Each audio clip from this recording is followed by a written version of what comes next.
Bismillahirrahmanirrahim. Selamat datang pada mahasiswa saya yang mendengarkan kuliah dan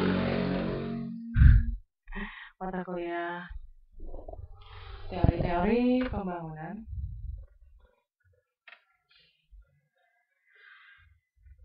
dengan dengan topik pengertian pembangunan dan paradigma pembangunan.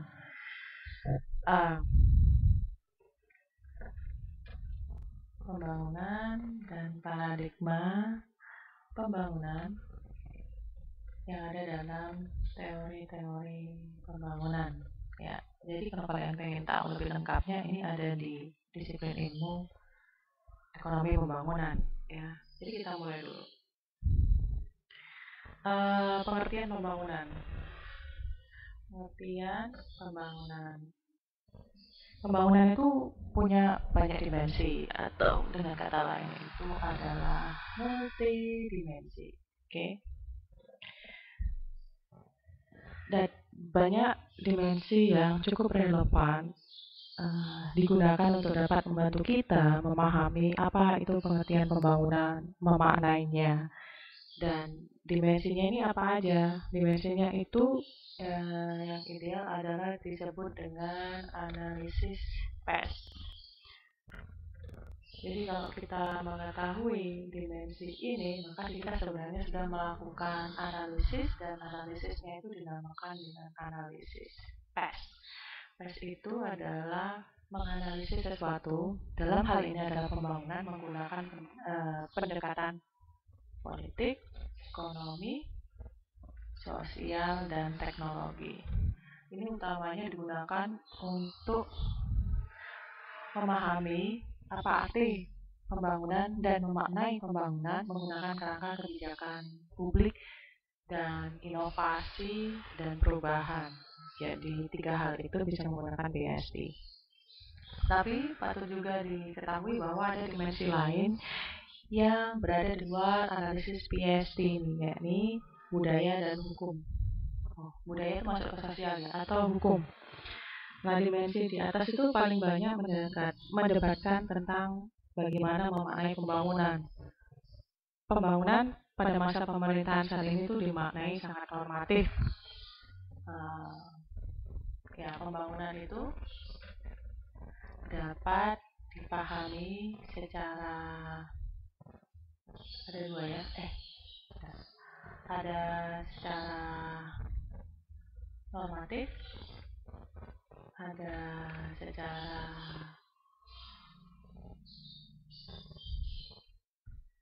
positif.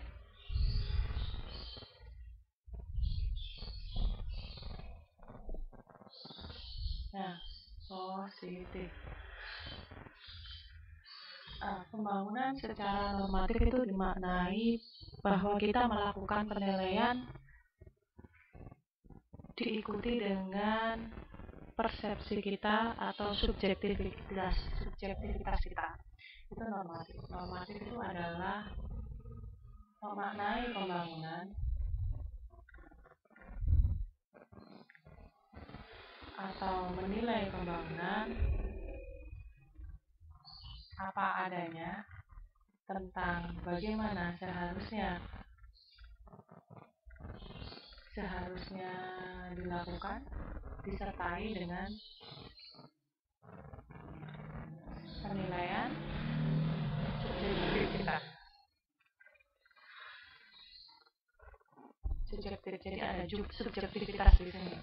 Kemudian kalau positif itu artinya memaknai pembangunan dan menilai pembangunan apa adanya tentang bagaimana seharusnya pembangunan itu tanpa disertai dengan penilaian subjektivitas.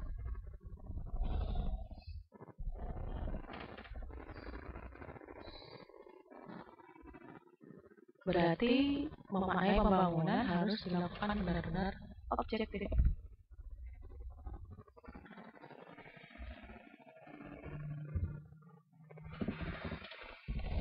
Gitu ya.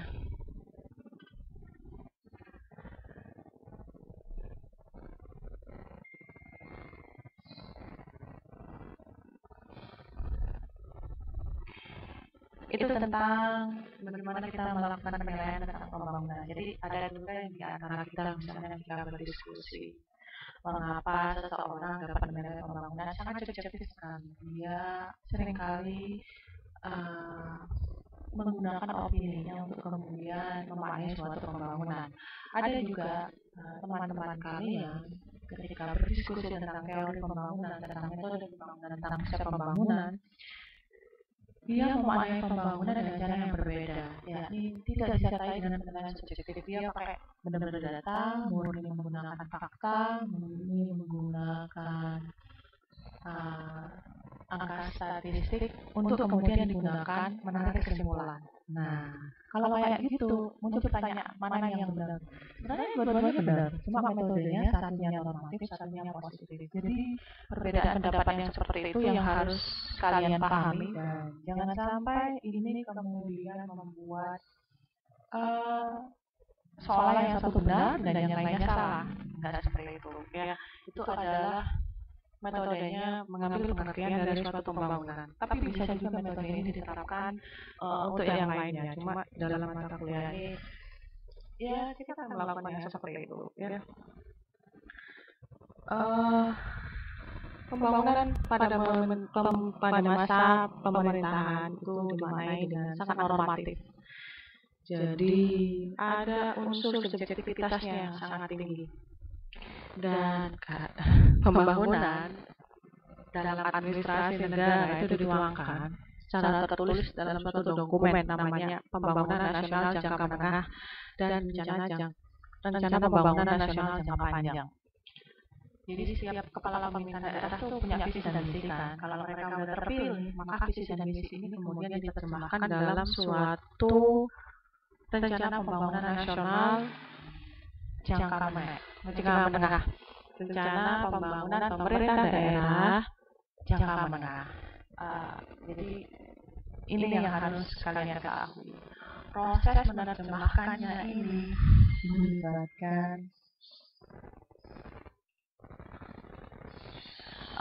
melibatkan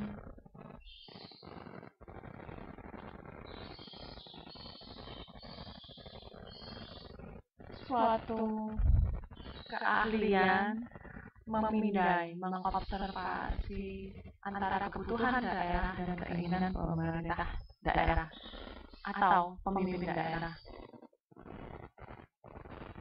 Kadang yang membuat RPJMD yang dibuat oleh pemerintah daerah itu berasal dari pemimpin daerah, tapi berasal dari stafnya yang diberi wewenang untuk membuat seperti itu. Ini adalah sesuatu hal yang tidak bisa saya sampaikan secara publik dalam suatu kuliah daring yang bisa disaksikan dan didengar secara meluas. Tapi yang saya ingin kalian ketahui adalah hal-hal yang dalam tanda kutip itu terjadi. Gimana ya?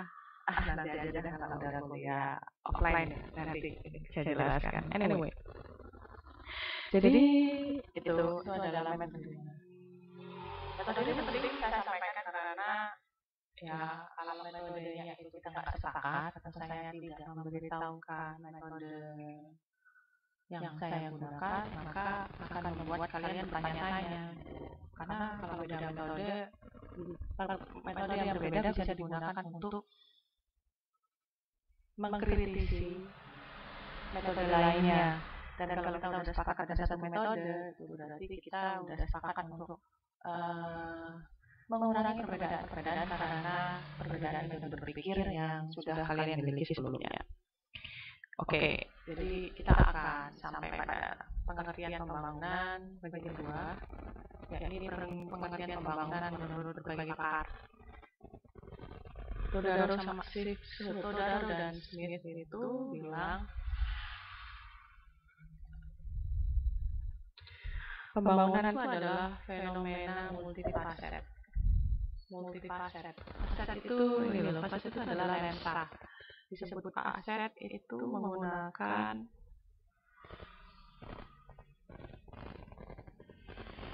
Em,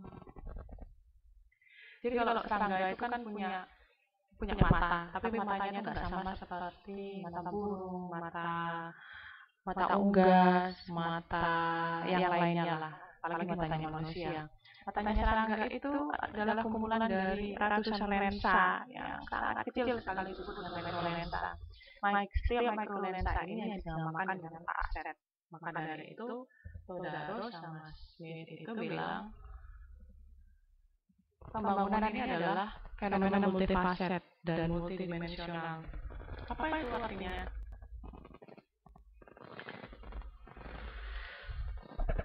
Artinya adalah ada banyak cara kita dapat mengambil pengertian suatu pembangunan. Yang penting adalah ilmiah, rasional, dan masuk akal lah. Dan pembangunan ini adalah fenomena yang bisa dilihat dari banyak sisi, banyak lensa, banyak dimensi yang meliputi reorganisasi ulang dan orientasi ulang sistem sosial dan ekonomi yang melekat di dalamnya.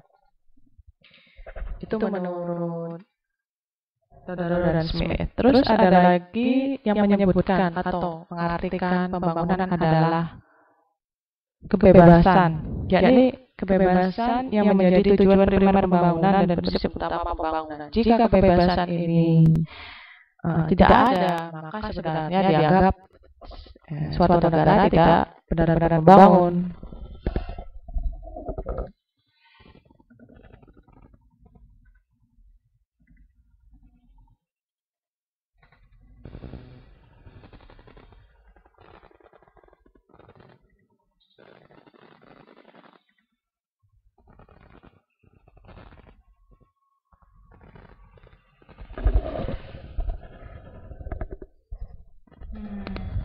Sehingga pembangunan dimaknai sebagai proses menyebarkan kebebasan manusia yang memungkinkan manusia itu dapat hidup sesuai dengan hidup yang mereka inginkan. Ini menurut Miletsky, Broughton, dan Amartya Sen tahun 1990. Terus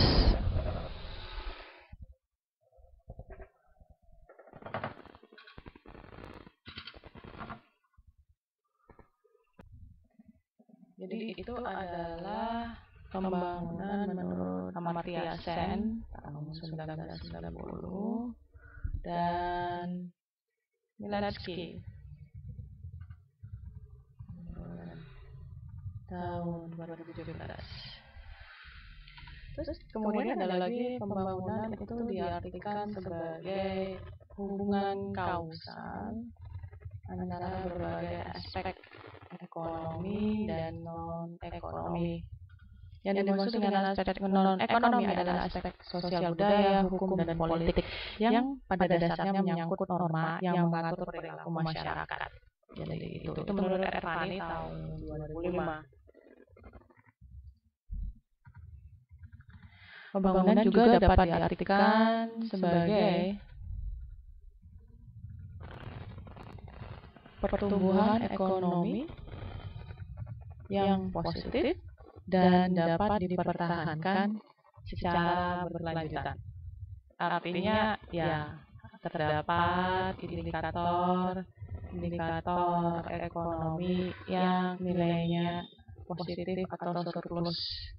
Ini indikatornya apa aja? Macam-macam. Ada yang moneter, ada yang neraca perdagangan, ada yang pertumbuhan ekonomi berapa persen, ada yang investasi yang datang terus-menerus dan dapat ditingkatkan, atau ada investasi yang masuk, ada FDI yang masuk, atau investasi langsung yang masuk dalam jangka panjang. Itu juga dapat disebut dengan pembangunan. Karena tidak mungkin itu semua tercapai atau positif jika tidak ada pembangunan. Itu adalah hal yang baru yang ada dalam buku pengantar saya.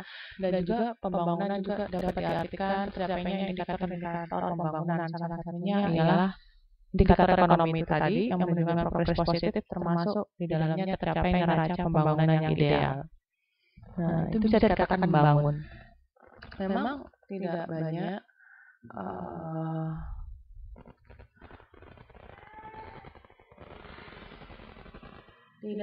pakar ekonomi yang kemudian pakar sosial maupun pakar ekonomi pembangunan itu hanya sepakat sedikit saja soal bahwa pembangunan ekonomi itu adalah hubungan kausal antara berbagai aspek ekonomi dan non-ekonomi. Juga sedikit juga yang sepakat bahwa pembangunan itu adalah tercapainya suatu kebebasan sebagai suatu tujuan primer pembangunan atau prinsip utama pembangunan. Pada setiap teori sebenarnya ada metodologi yang dipakai oleh setiap pakar gitu. Dan penting untuk kalian juga membaca atau mengetahui lah, kalau nggak mau membaca apa yang disampaikan oleh pakar-pakar ekonomi tadi, dan meneliti di mana sih dia menggunakan metode apa sih hingga sampai pada pengertian yang demikian. Oke, itu saya berikan dulu ya.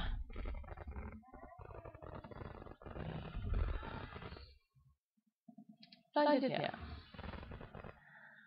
tentunya adalah seperti yang saya sampaikan, paradigma teori-teori pembangunan itu saya menggunakan prinsip PEST, yakni misalnya kita mulai dulu dengan dimensi politik. Dimensi ini fokus pada power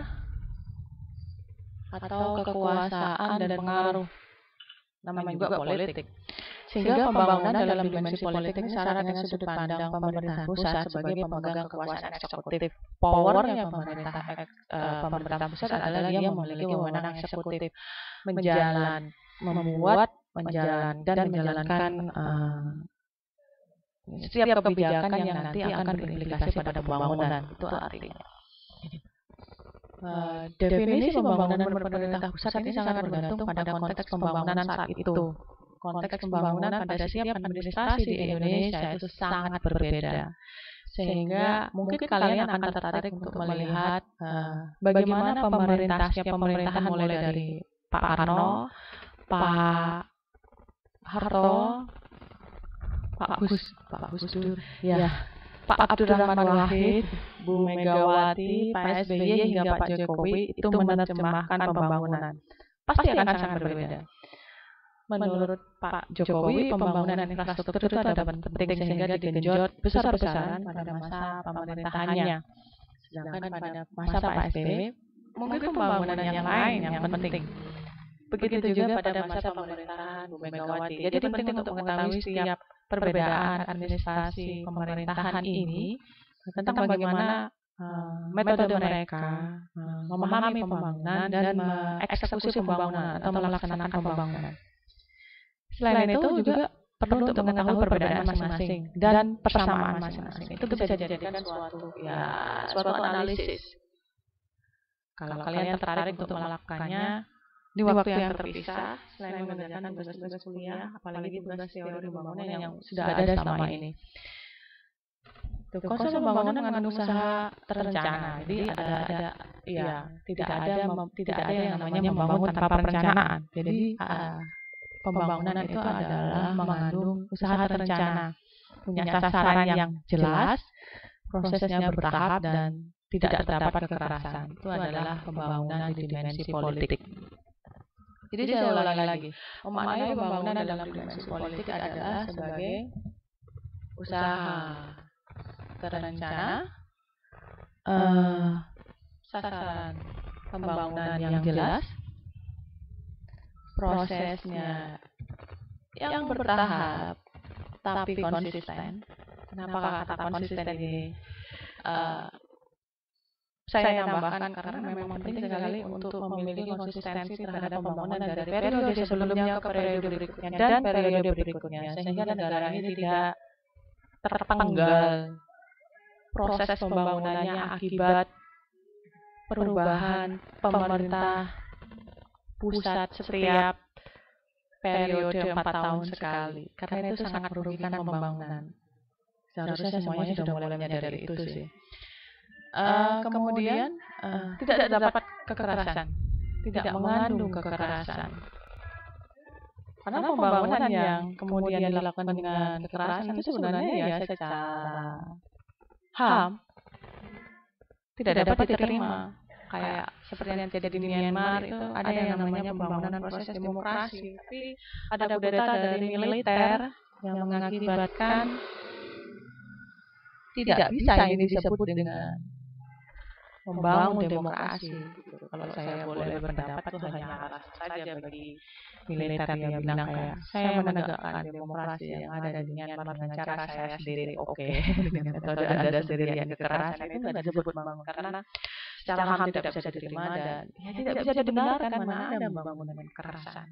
Itu namanya pendudukan pembangunan kekerasan.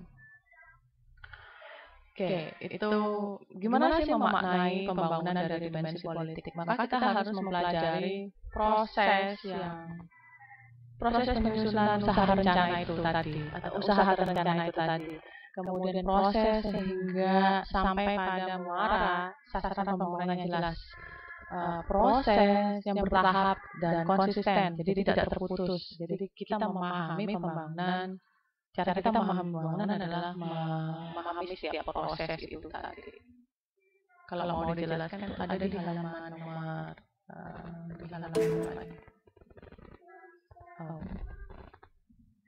ada pada halaman 2 ya, itu bagaimana prosesnya. Jadi ada kayak sidang MPR sampai pada luaran dari proses politik yang sangat menentukan pembangunan itu tadi. Apa luarannya? Ya proses perencanaan, perencanaan pembangunan, penentuan sasaran pembangunan dan definisi pembangunan hingga implementasi tahapan pembangunan. Ya, tuh. Sekarang dimensi ekonomi.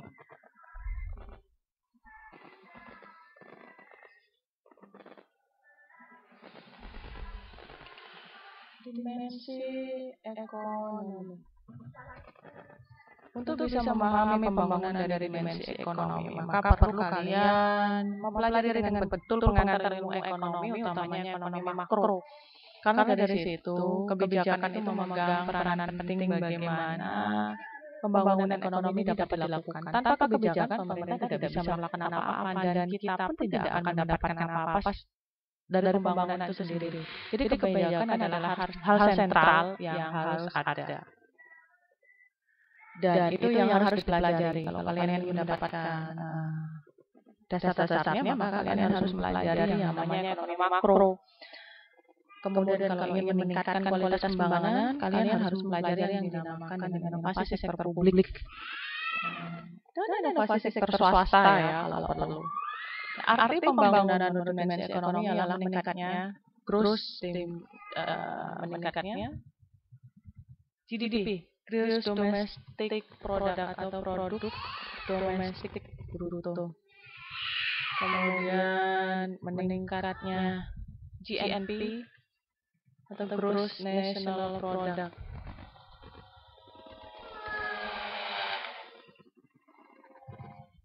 Gross National Product atau gross produk atau GNP, Gross National Product atau pendapatan ya, pendapatan nasional. Kemudian pendapatan per kapita, meningkatnya pendapatan per kapita, meningkatnya kurva kemungkinan produksi atau PPC, Production Possibility Curve.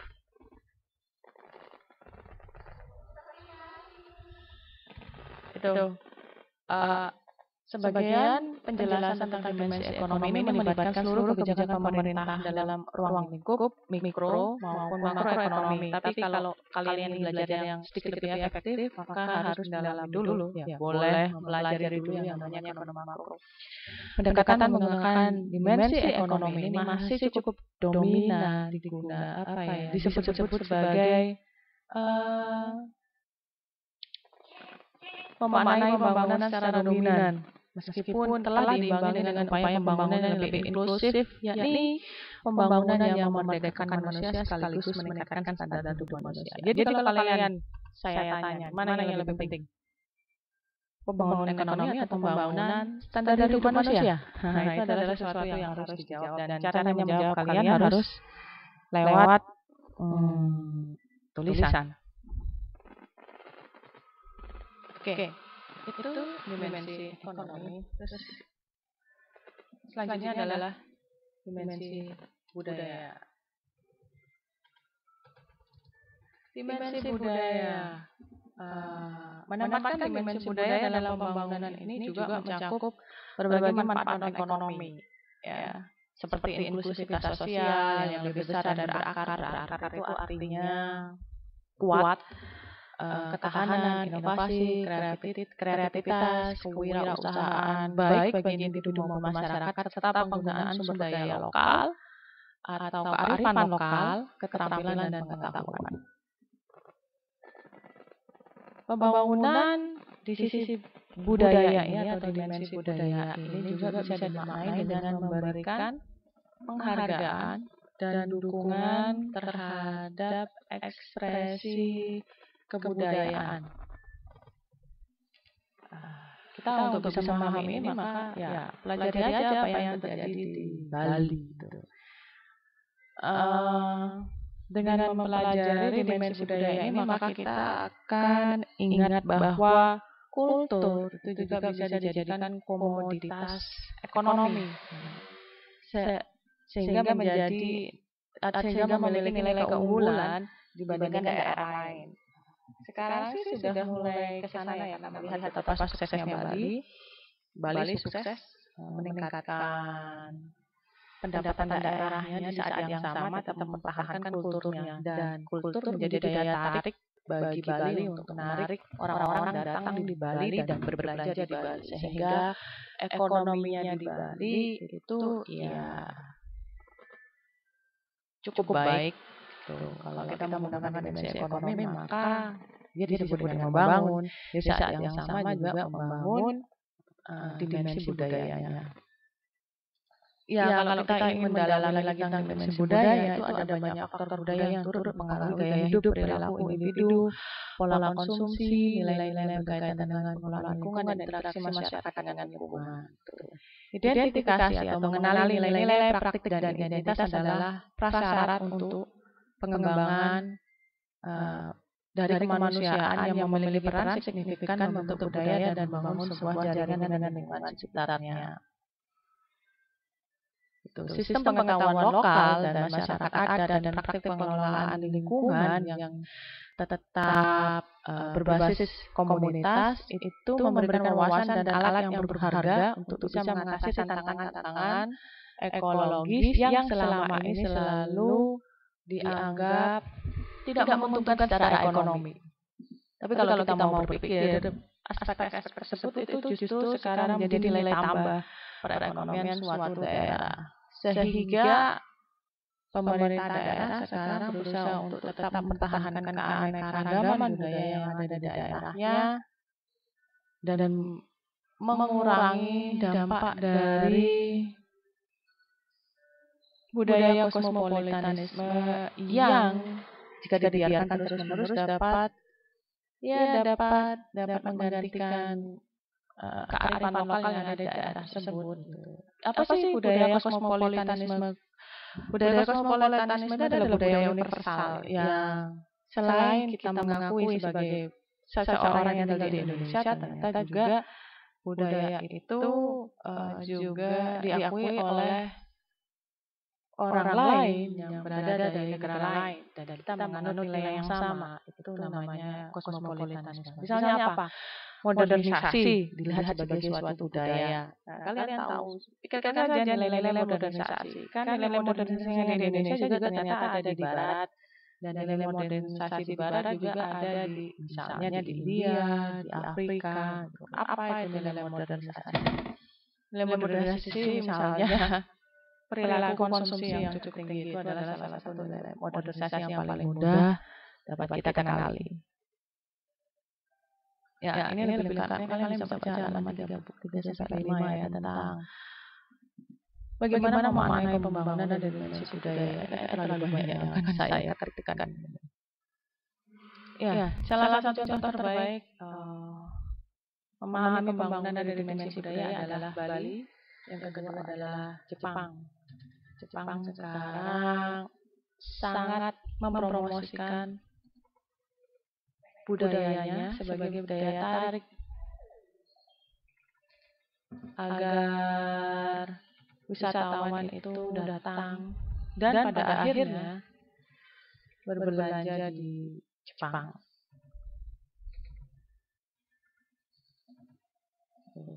Ya, kebijakannya adalah one village, one product.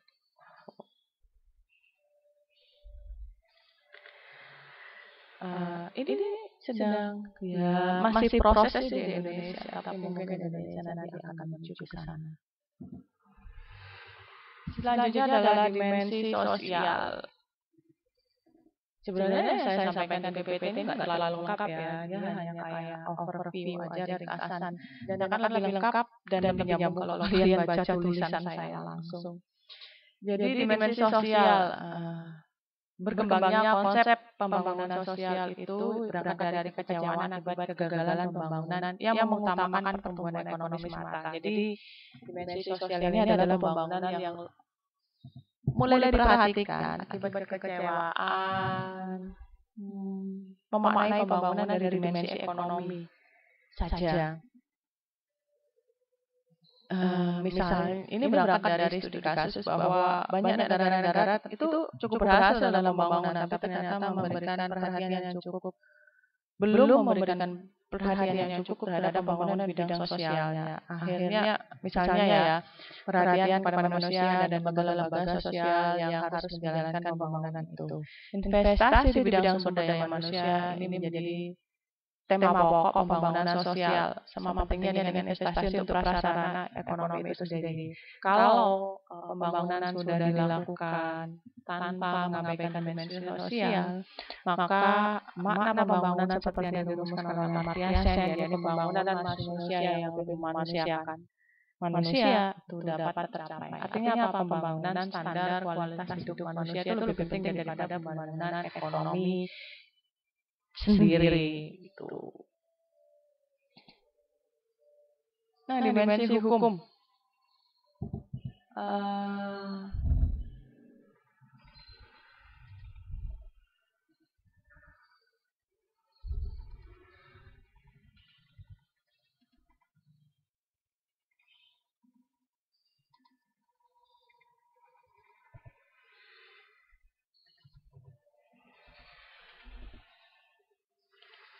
Dimensi hukum terkait peranan hukum dalam pembangunan ekonomi. Banget nih ya. Saya begitu 50 menit sudah langsung harus berhenti nih bikin videonya. Terkait peranan hukum dalam pembangunan ekonomi suatu negara, pada dasarnya itu nggak lepas dari pembicaraan mengenai pendekatan ekonomi terhadap hukum atau sebaliknya, pendekatan hukum terhadap ekonomi.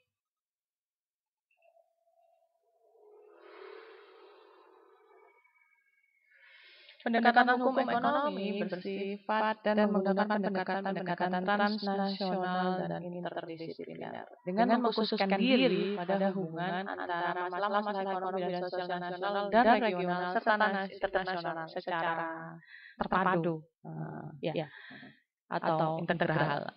Pengaturan bidang-bidang hukum ekonomi harus selaras dengan arah dan kebijakan politik ekonomi pembangunan dan politik hukum pembangunan serta politik pembangunan masyarakat secara intern dan transdisipliner, sehingga dapat dikatakan bahwa ruang lingkup hukum ekonomi itu merupakan bidang hukum yang luas dan berkaitan dengan kepentingan privat dan kepentingan umum, jadi kepentingan individu atau kepentingan banyak orang. Ya, bagaimana memahami pembangunan menggunakan dimensi hukum, maka kita akan melihat apakah hukum dapat memproduksi regulasi-regulasi yang mengamankan cara atau metode dan kebijakan yang digunakan untuk membangun suatu negara. Perjalanan hukumnya yang harus dipelajari kalau kita ingin mengetahui pembangunan dari dimensi hukum. Apa saja? Misalnya itu ada Cipta Kerja, ada RUU Cipta Kerja, ada RUU mempelajari RUU Cipta Kerja misalnya, itu kita bisa memprediksi dan menilai kualitas pembangunan kita itu mau dibawa kemana, dan gimana hukum itu menopang kualitas pembangunan dan mencapai kualitas pembangunan yang diinginkan. Itu ya tentang dimensi hukum. Artinya kita mempelajari hukum-hukum yang diproduksi untuk mendukung pembangunan yang dilakukan di Indonesia. Itu dimensi hukum.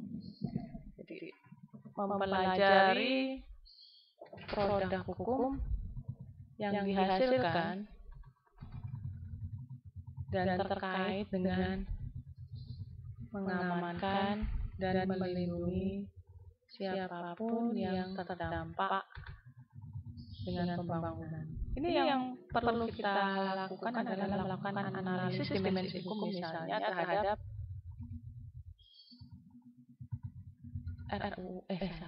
Undang-Undang Cipta Kerja ya. Tahun 2020 kemarin itu sangat menarik sekali. Gitu. Oke, lanjut. Saya masih punya waktu 20 menit lagi. Paradigma pembangunan. Paradigma pembangunan itu ada beberapa, yakni paradigma developmentalism, kemudian paradigma hak asasi manusia atau human right, kemudian ada paradigma pembangunan industrialisasi.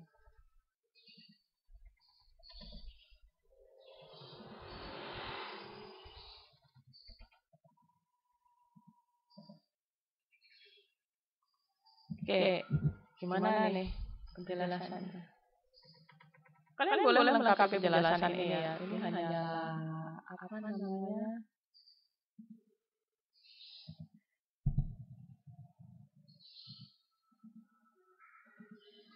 Hanyalah intisari saja. Pendekatan developmentalisme. Pendekatan developmentalisme ini berbicara bahwa teori pembangunan itu sebagai salah satu dan merupakan salah satu teori besar dalam ideologi developmentalisme. Teori ini berakar pada aspek pembangunan, lebih khususnya pembangunan ekonomi atau pertumbuhan ekonomi. Gagasan intinya menyebutkan pembangunan adalah asumsi bahwa pertumbuhan ekonomi merupakan motor penggerak terciptanya kesejahteraan sosial dan progres politik atau juga kemakmuran. Menurut paradigma ini, kesejahteraan sosial itu dicapai di bawah naungan sistem kapitalisme. Jadi cara dan metodologi untuk bisa mencapai kesejahteraan dan kemakmuran itu hanya bisa dilakukan cara satu-satunya lewat kapitalisme. Ini paradigmanya developmentalisme. Kalian boleh nggak setuju, saya juga nggak terlalu setuju, tapi ini adalah paradigma yang berkembang, ya. Jadi perlu untuk tahu. Boleh nggak setuju, tapi kalian wajib tahu. Sedangkan progres politik hanya dapat dicapai dengan diterapkannya sistem demokrasi. Ini paradigmanya. Jadi pembangunan hanya bisa dilakukan dalam kerangka demokrasi. Negaranya harus demokratis dulu.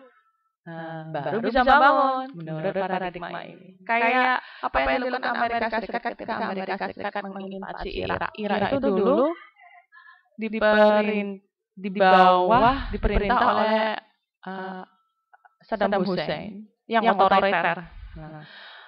Amerika Serikat dan dunia internasional melihat kayak Saddam tidak melakukan pembangunan karena yang dia lakukan adalah melakukan kekerasan, dan tidak ada pembangunan itu boleh dilakukan dengan kekerasan. Itu menurut negara Amerika Serikat yang menggunakan paradigma developmentalisme. Dan ekonomi hanya bisa dikembangkan menurut mazhabnya kapitalisme itu. Saya nggak setuju, semacam kayak gini, nggak melulu harus kapitalisme lah, meskipun modal itu penting. Karena boleh sosialisme, boleh liberalisme, boleh neoliberalisme, atau boleh menggunakan paradigma pembangunan di luar itu, gitu. Pokoknya nggak harus kapitalisme. Kalau saya sih gitu. Tapi menurut paradigma developmentalisme, kapitalisme adalah satu-satunya cara. Saya ucapkan lagi, kalian boleh nggak setuju, saya pun nggak setuju. Gitu loh. Sehingga yang terjadi adalah dampaknya adalah negara-negara yang merasa kayak, hey, saya ini udah maju, saya negara maju. Kalau kamu mau negara maju, kamu harus demokratis dulu gitu. Padahal kalau dipikir nggak kayak gitu dan nggak harus seperti itu. Akibatnya adalah negara maju ini berlomba-lomba untuk menanamkan dan menyebarkan demokrasi bersamaan dengan ideologi politik yang dianut dan ekonomi liberalisme dan neoliberalisme pada negara-negara berkembang dan negara yang baru merdeka. Gitu. Itu paradigma developmentalisme. Oke. Dua konsep ini, kapitalisme dan demokrasi, adalah poros utama teori pembangunan aliran developmentalisme. Teori dengan latar belakang paradigma ini adalah teori Rousseau, Harold, Domar, Arthur, Lewis, tiga-tiganya. Jadi nggak heran kalau ketiga pakar ini kemudian disebut dengan aliran developmentalisme atau teori pembangunan klasik. Inti dari dan proposisi. Proposisi itu kayak saran ya, kayak Bu Reni kalau saya ke Surabaya, Bu Reni rekomendasinya lewat mana? Ya udah lewat Pasuruan dulu, itu namanya proposisi. Rekomendasi teori yang diusulkan berpusat pada tahapan pertumbuhan dan langkah yang mesti dilakukan agar negara berkembang dapat mengikuti kemajuan negara-negara maju. Utamanya yang disebut negara-negara di Uni Eropa dan negara kawasan Amerika Utara. Tuh. Kalau kalian mikir kayak gini, saya kalau kuliah ke luar negeri maka saya harus ke Amerika Serikat dan Eropa. Itu artinya kalian salah satu penganut paradigma developmentalisme. Kalau yang nggak nganut pasti mikir nggak harus ke Eropa kali, nggak harus ke Amerika Serikat. Kuliah di negeri sendiri itu lebih enak, gitu, lebih murah, gitu ya, nggak membebani keuangan keluarga juga kan. Mencegah diri kita dari pamer-pamer. Ya, itu ucapan saya aja yang nggak kuliah di luar negeri. Lanjut, ya itu adalah paradigma developmentalisme. Lebih lengkap baca buku saya di sini. Terus ada lagi paradigma hak asasi manusia. Paradigma ini memiliki pendukung seperti Michael Todoros, Stephen Smith, dan Amartya Sen, seperti yang sudah saya sampaikan berulang kali. Paradigma ini melihat pembangunan secara dominan dari aspek sosial dan humanisme. Human adalah poros dari pembangunannya, bukan ekonomi. Ini menurut paradigma hak asasi manusia. Jadi kalian kalau penganutnya developmentalisme, jangan berantem sama paradigma HAM, hak asasi manusia. Nggak akan ketemu persamaannya. Tapi kalau kalian berpikir bahwa kalian koeksis atau tinggal bersama, hidup bersama, berbagi bersama, maka kalian bisa memahami satu sama lain itu hadir hanya untuk melengkapi, ya gitulah ya. Terus pembangunan itu yang semata-mata katanya menggunakan pendekatan monodimensi atau ekonomi saja. Dia ngomong kayak gini tuh mau mengkritik developmentalisme sebenarnya. Dianggap gak cukup untuk menjawab persoalan yang datang kemudian sebagai efek domino dari pembangunan, yakni persoalan atau permasalahan di kesenjangan sosial, munculnya masyarakat ekonomi rentan, kesejahteraan sosial yang tidak meningkat, keadilan sosial yang terabaikan, dan lainnya. Paradigma ini sangat bersinggungan dengan teori politik dan ekonomi dan sosiologi pembangunan dari Marxis dan neo-Marxis. Marxis dan neo-Marxis nggak melulu kita sedang bahas IKP ya. Itu dangkal banget kalau kita bahas tiba-tiba langsung ke IKP ya. Dangkal banget berarti belum banyak lah ilmunya tapi sok pintar lah. Meskipun para pakarnya nggak disebut demikian. Marxis karena Marxis itu dia nggak tahu kalau disebut Marxis. Ya iyalah. Dia pokoknya nulis saja ngeritik apa yang dia lihat dan dia merumuskan bagaimana sebaiknya apa yang dia lihat itu mestinya dijalankan agar tidak merugikan banyak orang. Oke, pakar teori pembangunannya lebih sesuai dengan disebut berhaluan kemanusiaan. Yang mana manusia dipandang sebagai objek pembangunan yang tidak boleh diabaikan. Artinya pembangunan tidak boleh merugikan manusia, jelas kan ya? Buat apa bangun kalau cuma menguntungkan ekonomi saja? Karena kalau udah ekonomi yang diuntungkan itu hanya orang-orang yang punya duit saja yang kemudian bisa hidup makmur sama manusia yang lain. Masa nggak boleh makmur? Dengan kata lain, pembangunan manusia itu perlu juga diperhatikan sama pentingnya dengan pembangunan ekonomi. Gimana caranya? Kualitas pendidikan harus sama rata, sama baiknya, sama bagusnya, sama berkualitas, baik pendidikan di Probolinggo maupun pendidikan di Surabaya, pendidikan di Manado, pendidikan di Papua, pendidikan di Mataram itu harus sama. Itu adalah metode yang dilakukan dalam paradigma hak asasi manusia. Pembangunan juga dilihat sebagai suatu totalitas dianggap harus meningkatkan standar hidup manusianya. Iyalah. Sehingga mereka dapat hidup dengan layak. Saya, kamu, dan kalian dapat hidup dan dengan layak, dapat hidup lebih berkualitas. Gimana caranya? Ya, harus lebih pintar, lebih berpendidikan, lebih punya banyak ilmu. Jangan sirik-sirikan. Jangan jadi netizen yang jahat. Jadilah netizen yang menyebarkan kebaikan. Teori pembangunan dengan paradigma ini mengusulkan pentingnya indeks pembangunan manusia, indeks pemerataan, indeks demokrasi, dan rendahnya rasio Gini. Karena kalau rasio Gini semakin tinggi itu artinya pembangunannya nggak merata. Tapi kalau semakin rendah berarti pembangunannya merata.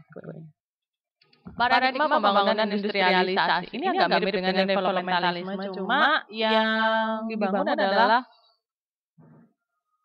disebut membangun jika kita bisa mendorong orang-orang untuk disebut membangun jika kita bisa mendorong industrialisasi untuk bisa meningkatkan kapasitas industrinya. Jadi berindustri terus itu adalah paradigma pembangunan industrialisasi. Yang diberi insentif industri terus, bukan UMKM atau apa gitu. Itu adalah paradigma pembangunan industrialisasi. Ya. Jadi kayak inovasi dan teknologi itu ada pada paradigma ini. Gitu. Nah, itu adalah paradigma-paradigmanya. Kemudian ada beberapa hal penting juga yang perlu dibaca dalam buku saya yang nggak bisa saya sampaikan dalam waktu 50 menit. Seperti dampak positif, bagaimana kita memandang atau menilai atau memberikan opini terhadap dampak positif dan dampak negatif pembangunan itu ada. Bagaimana pembangunan di tiga sektor yang sangat krusial tapi sering diabaikan, misalnya pembangunan di sektor pertanian, perikanan, dan peternakan. Kalau tiga sektor itu jalan, makmur seluruh sebagian besar warga yang ada di Indonesia. Kalau industri strategis, industri manufaktur yang dikuasai oleh negara dan industri strategisnya itu jalan seperti industri penerbangan, industri transportasi darat, kereta api, industri otomotif, industri militer itu jalan. Kemakmurannya negara itu lebih terjamin. Tapi kalau industri strategis tidak berjalan dan industri lainnya ini tidak menunjukkan performa yang baik, industri tiga sektor lainnya tidak menunjukkan performa yang baik, yang mana tiga sektor ini dilakukan oleh banyak rakyat paling bawah, yakni pertanian, perikanan, dan peternakan, tidak berjalan yang baik dengan baik dan tidak menjadi prioritas dalam pembangunan. Akan sulit sekali kita mewujudkan suatu kesejahteraan masyarakat. Kita akan terlalu sibuk untuk kemudian rebutan kekuasaan di pusat sebagai cara terbaik untuk mencapai kemakmuran bagi sekelompok orang tertentu. Ada beberapa hal yang kemudian cukup saya bahas mengenai tiga sektor penting itu yang seharusnya menjadi prioritas dan bagaimana kita harus mulai berpikir itu menjadi hal penting untuk diprioritaskan dalam pembangunan di buku saya. Itu saja dari saya. Kita akan lanjutkan lagi untuk pertemuan berikutnya dan saya akan fokus pada menjawab pertanyaan. Ini referensi yang saya gunakan ya. Sebenarnya referensi ini sudah ada di silabus ya.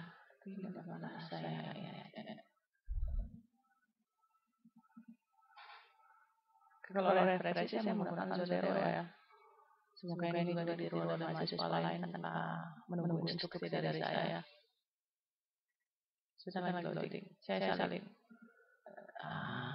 Referensinya adalah mengantar teori pembangunan.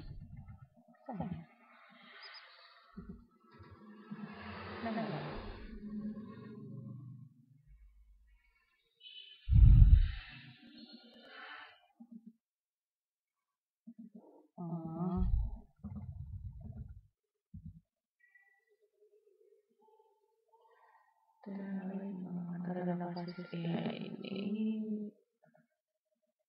bener lagi loading lama banget loadingnya. Ada. Aduh. Bentar.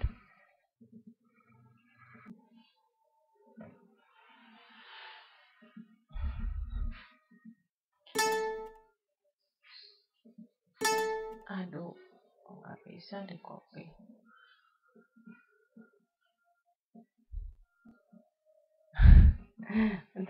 Klik kanannya agak rewel.